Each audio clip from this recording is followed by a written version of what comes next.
আসসালামু আলাইকুম এভরিওয়ান। আমরা তো গ্রামে চলে এসেছি, আপনাদের সাথে ভিডিওতে শেয়ার করেছিলাম। তো গ্রামে এসে শ্বশুরবাড়িতে বেড়াতে এসে আম্মুর হাতের মজার মজার পিঠা খাওয়া শুরু হয়ে গেছে।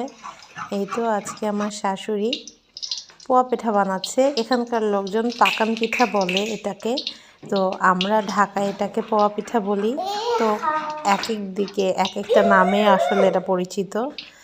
তো আমার কাছে এই পাকান পিঠাটা খেতে খুব মজা লাগে। আর আমার শাশুড়ির হাতের পিঠা তো মানে কি বলবো, এত মজা হয়। ওনার হাতের সব রান্নাই খুব বেশি মজার। আমি আসলে খুব পছন্দ করি আমার শাশুড়ির হাতের রান্না, প্রত্যেকটা জিনিস খেতে।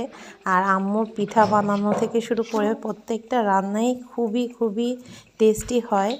আর এই যে আমরা আসলে মজার মজার জিনিসপত্র রান্না করে খাওয়াই।